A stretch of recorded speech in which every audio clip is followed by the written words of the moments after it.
Salut les geeks, aujourd'hui je voulais faire un rapide retour en fait sur ma dernière vidéo sur l'intelligence artificielle jouée à un jeu vidéo. Alors rapidement, je vais revenir sur deux trois petites choses que j'avais appris en fait durant le développement de ce projet.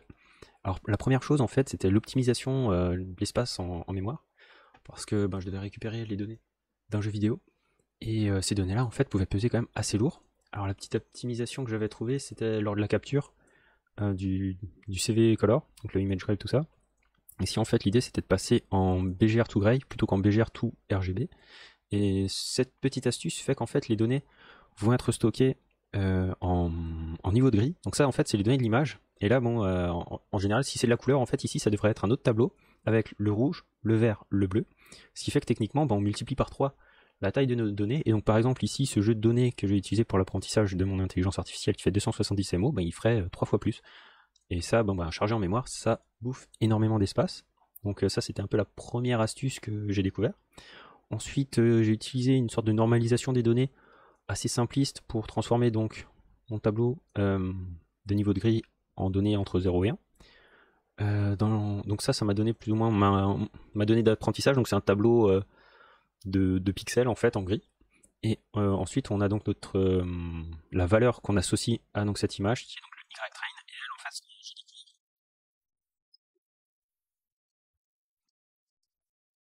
ici, à l'import. Et ce truc là en fait permet automatiquement de transformer donc mon tableau de valeurs de clavier, donc entre 1 et enfin entre 0 et 8. Donc ici on a une partie du tableau. Et donc ça nous donne en one-hot encoding, donc en sortie de ce tout catégorical, ça nous donne cette solution là, qui est en fait la norme aujourd'hui d'apprentissage pour les systèmes de catégorisation. Sachant que ça jusque là je le faisais à la main, c'était assez chiant. Donc là ça a pas mal simplifié le process, donc ça c'est aussi un autre truc plutôt sympathique. Ensuite, de façon générale, on peut voir ici que j'ai tout mon système de développement qui est dans un Jupyter Notebook, qui permet en fait de gérer automatiquement mes données. Donc là, on peut voir l'image par exemple qui a été qui est stockée en fait dans l'objet. Donc ici, c'est le premier objet de cet élément, et on peut voir en fait que cette image est associée à la touche espace euh, sur laquelle j'ai appuyé à ce moment-là, ce qui nous donne donc ce truc-là. Et donc ça nous permet vraiment de nous balader dans nos objets directement, sachant que depuis VS Code, ça aurait été un tout petit peu plus compliqué de voir en fait, de voir directement l'image en fait dans mon set de données. Donc ça a vraiment aidé pour, puis même ne serait-ce que pour manipuler les données, voir la sortie directement en sortie de chaque fonction, voir si vraiment tout fonctionne, petit bout par petit bout. Voilà. Et après donc j'ai pu développer plusieurs types d'intelligence artificielle. Donc le modèle dense qui est vraiment le type de base. Et je me suis amusé à rajouter un dropout entre les réseaux pour voir un peu ce que ça donnait. Au final, celui-là a vraiment un score extrêmement faible. Alors justement, pour savoir comment optimiser une intelligence artificielle et savoir si elle est bonne en termes d'apprentissage ou pas, on peut donc se baser sur l'accuracy et le loss, qui va nous donner en fait des graphes. Alors ici, justement, c'est un truc à ne pas faire, c'est que techniquement, cette intelligence artificielle-là, je l'ai exécutée en même temps que j'utilisais l'ordi pour autre chose, ce qui fait qu'en fait, ça a complètement bousillé les performances. Donc voilà, ne jamais faire deux choses à la fois quand vous exécutez un apprentissage d'une intelligence artificielle. Le CPU, le GPU et la mémoire vont être bouffés par d'autres process, ce qui fait que ça va pouvoir un peu pourrir l'apprentissage de votre intelligence artificielle. Donc c'est aussi une chose que j'ai appris récemment. Pour tout ce qui est stockage des données, je vous conseille l'utilisation des pickles. C'est plutôt sympa, comme ça vous pouvez vous passer les données en fait d'un script à un autre. Donc ici en fait j'ai fait le stockage via mon pickle dump. Donc là c'est lorsque je stocke mes données que j'ai capturées en fait sur le jeu vidéo. En fait ce logiciel là capture les données du jeu vidéo et ensuite les réinjecte dans le jeu vidéo lorsque j'exécute l'intelligence artificielle dessus. Et le Python Notebook lui fait le travail sur les données et donc le développement des intelligences artificielles en elles-mêmes. Et ici donc en dehors du modèle dense, j'ai appris pour la première fois vraiment à utiliser une convolution, avec notamment l'utilisation du flatten, parce que sinon j'arrivais pas à retomber sur les données, vu qu'en fait en entrée j'ai un tableau de 2 dimensions et en sortie j'ai un tableau de 1 dimension. Donc ça, j'ai dû un peu batailler pour trouver ce truc-là. Sinon j'ai découvert aussi l'utilisation du batch normalisation sur les convolutions. Euh, alors c'est une thèse qui est assez récente, il me semble, ça doit avoir moins de 2-3 ans, sur le fait qu'une normalisation est meilleure qu'un dropout là-dessus. Je sais que sur les LSTM, il y avait eu un gros article là-dessus qui avait changé pas mal de choses en termes de développement, où le but était d'utiliser plein de dropouts, enfin au moins 4 dropouts pour augmenter ce qu'on appelle la généralisation. L'idée c'est de faire oublier quelque chose à l'intelligence artificielle pour l'obliger à trouver une autre donnée qui pourrait lui permettre d'avoir le même résultat. Donc ça permet d'apprendre un maximum de features. Donc ça c'est aussi pas mal de tester ça. Et en termes de performance, donc j'ai pu voir qu'une LSTM est quand même beaucoup plus lente qu'une convolution. Et donc là, bon, alors la différence entre une convolution et une LSTM, au final, alors en termes d'accuracy, j'étais quasiment au même niveau.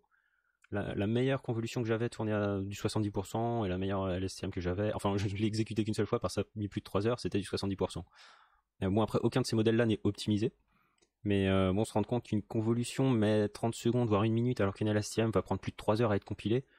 Au final, surtout, bon, là, le but c'était de l'utiliser dans un jeu vidéo, ce qui fait qu'en fait, à chaque image que je vais capturer, donc ici, en fait, à chaque fois que je vais prendre une image, donc bon, j'ai quand même mis un time slip histoire de pas en prendre trop.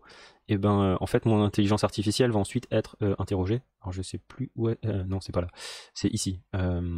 C'est ici qu'on va faire le screen to data, qui va envoyer l'image capturée à l'intelligence artificielle ici, via le modèle predict. Et donc là, ça me permet aussi de dire un truc qui est assez intéressant, en fait, d'utiliser le modèle.save propre à Keras. Ce truc-là nous permet en fait de sauvegarder des intelligences artificielles. Donc une fois qu'on les a exécutées, on peut les sauvegarder.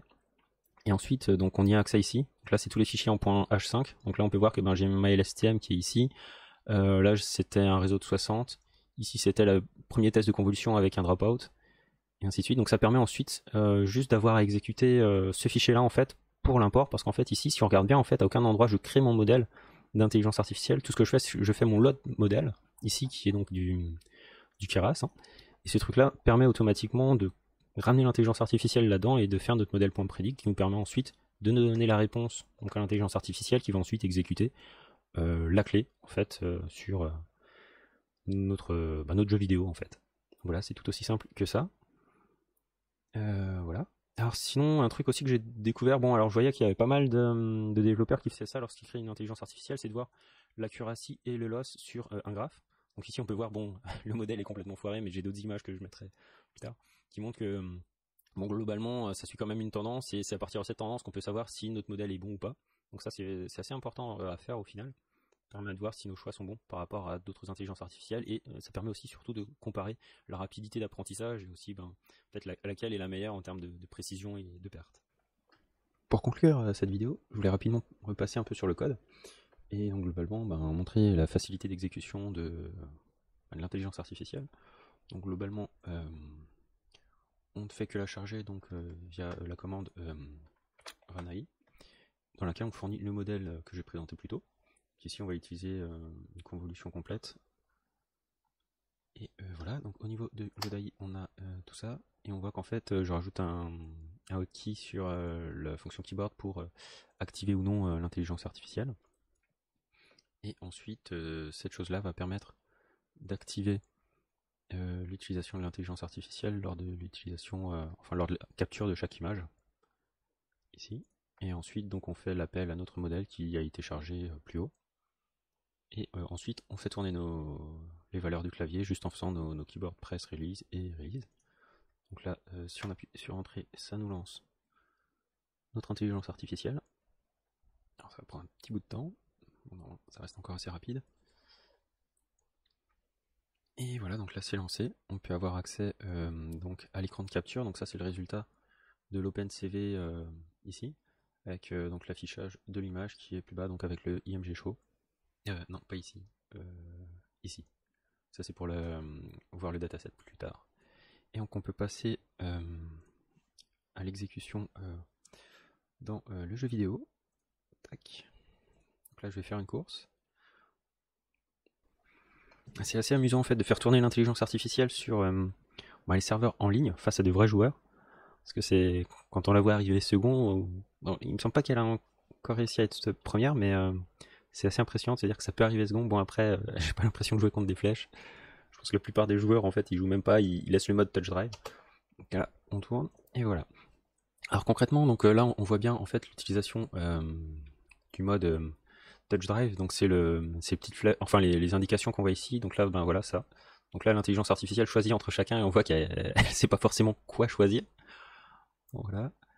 Après j'ai une chance inouïe, apparemment les autres conducteurs n'ont pas forcément de bons véhicules. Donc là elle prend quand même le jump.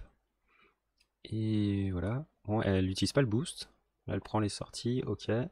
Et là en plus elle a fait le double. Ça c'est un truc, c'est assez aléatoire en fait. Elle sait jamais. Enfin, à des moments elle peut exécuter le double boost parce que sinon il y en a un autre qui consomme beaucoup plus.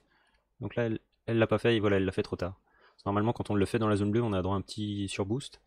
Et donc là c'est une perte vraiment d'énergie. Donc elle n'est pas du tout optimisée, là pareil, et elle l'exécute pas ici. Là elle le fait. Bon, c'est assez aléatoire, c'est assez marrant. Des moments elle tente d'exécuter le drift, là elle l'a pas fait, elle l'a fait trop tôt, et là la course est terminée. Et on est quand même second. Bon, j'ai pas l'impression que les joueurs étaient bons en face.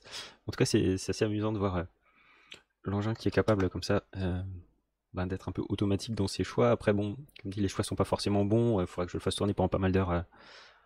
Voilà. Alors, sinon, je peux l'exécuter en LSTM. Et là, alors en LSTM, on est tout de suite dans une intelligence artificielle un tout petit peu plus lente. Et là, c'est vraiment impressionnant, c'est que les choix arrivent beaucoup trop tard. Donc là, on va prendre le mode LSTM. Donc là, c'est quand même impressionnant de se dire que je peux changer d'architecture d'intelligence artificielle juste en changeant le modèle que je charge. Tout a vraiment été fait dans la librairie Keras pour que ce soit automatique. Donc il n'y a vraiment pas de question à se poser en termes de développement. Donc là, on repasse sur le jeu vidéo. Et donc là, on va tourner en mode LSTM. Donc là, on charge la chose.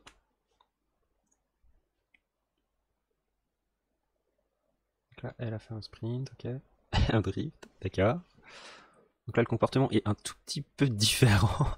Elle fait que drifter, d'accord. Ah, c'est... Elle va prendre le jump, non?